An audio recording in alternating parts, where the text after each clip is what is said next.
Hello everyone, today we will learn 7.6 stabilization policy. It includes 1. Introduction, 2. Australia, New Zealand, and the Asian crisis of 1997, 3. Problems in policy design and implementation, 4. Macroeconomic policies in the liquidity trap. 1. Introduction. Authorities can use changes in policies to try to keep the economy at or near its full employment level of output. This is the essence of stabilization policy. If the economy is hit by a temporary adverse shock, policymakers could use expansionary monetary and fiscal policy to prevent a deep recession. Conversely, if the economy is pushed by a shock above its full employment level of output, contractionary policies could tame the boom. 2. Australia, New Zealand, and the Asian crisis of 1997. Figure 17. 1 of 3 shows the stabilization policy and the floating exchange rates. In panel A, in the SLM diagram, the goods and money markets are initially in equilibrium at point 1. The interest rate in the money market is also the domestic return DR1 that prevails in the foreign exchange market. In panel B, the foreign exchange market is initially in equilibrium at point 1. Figure 17. 2 of 3 shows the stabilization policy and floating exchange rate continued. An exogenous negative shock to the trade balance, for example, due to a collapse in foreign income, caused the IS curve to shoot in from S1 to S2. Without further action, output and interest rates would fall and the exchange rates would tend to depreciate. Figure 17, 3 of 3 shows the stabilization policy and the floating exchange rates continued. The central bank can stabilize output at its former level by responding with a monetary policy expansion, increasing the money supply from M1 to M2. This causes the LM curve to shift down from LM1 to LM2. The new equilibrium corresponds to points 3 and 3. Output is now stabilized at the original level of Y1. The interest rate falls further. The domestic return falls from DR1 to DR2, and the exchange rate depreciates all the way from E1 to E2. Figures 18 to 1 of 2 shows demand shocks down. Australia and New Zealand exports are likely to be badly hit after the 1997 Asian crisis, as the income of their key trading partner contracted. Both countries were operating on a floating exchange rate. However, to boost demand, the central banks in both countries pursued an expansionary monetary policy, lowering interest rates, as shown in panel A, and allowing the domestic currency to depreciate about 30% in nominal terms, as shown in panel B. Figure 18, 2 of 2 shows demand shocks down continued. This contributed to a real depreciation of about 20% to 30% in the short run. Panel C. As a result, the trade balance of both countries moved strongly toward the surplus, illustrated in panel A, and thus demand was higher than it would otherwise have been. In each country, a recession was avoided. 3. Problems in policy design and implementation. Policy constraints. A fixed exchange rate rules out any use of monetary policy other from monetary or physical policy rules such as interest rate rules or balanced budget rules.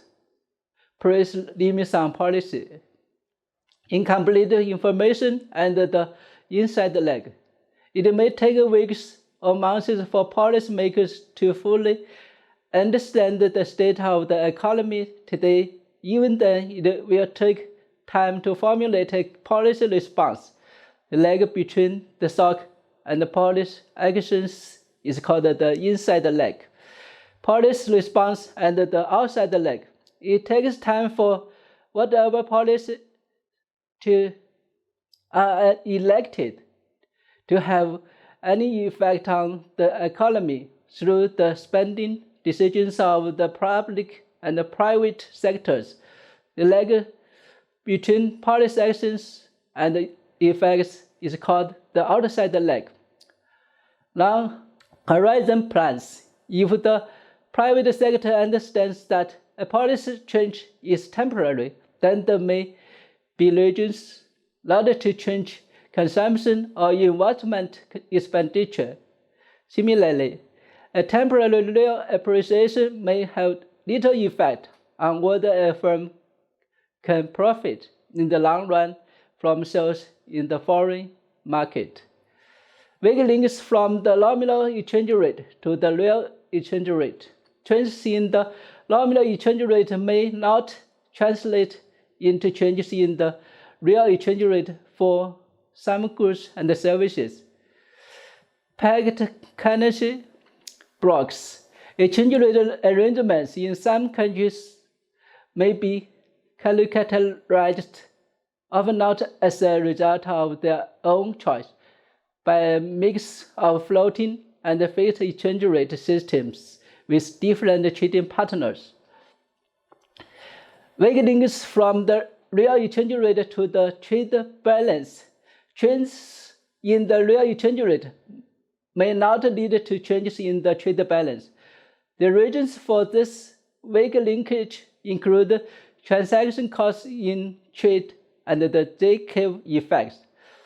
These effects may cause expenditure switching to be a non-linear phenomenon. It will be weak at first and then much stronger as the real exchange rate changes grows larger. For example, prices of BMWs in the US vary change in response to changes in the dollar-euro exchange rate. For macroeconomic policies in the liquidity trap, a peculiar situation is depicted by the blue line in Figure 19 and differs from the normal ISLM FX setup we have seen so far.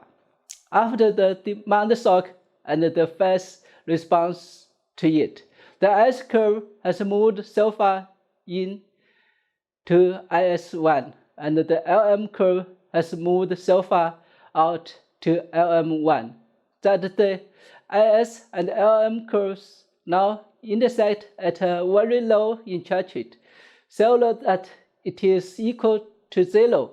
In the money market, nominal interest rates can't fall below zero. So another way of describing this situation is to say that the economy was at an IS-LM equilibrium at which the LM curve was absolutely flat and resting on the horizontal axis at a zero interest rate in the diagram. Figures 19 103 shows stabilization policy and the floating exchange rates. After a reverse negative shock to demand, the S curve may move very far to the left. IS1, the nominal interest rate, may then fall all the way to the zero lower bound, JLB, with IS1 intersecting the flat portion of the LM1 curve at point 1 on the horizontal axis in panel A. Output is depressed at a level y1. Figure 7-19-203 shows stabilization policy and the floating exchange rates continued. In this scenario, monetary policy is impotent because expansionary monetary policy, that is, for example, a rightward shift from LM1 to LM2 cannot lower the interest rate any further. Figure 7-19-303 shows stabilization policy and the floating exchange rates continued. However, fiscal policy may be very effective, and the shift rate from IS1 to IS2 leaves the economy still at the CLB, but with a higher level of output Y2. The figure is drawn assuming that the CLB holds in both home and foreign economies, so the FX market is in equilibrium at point 1 with E equals EE at all times. Thank you.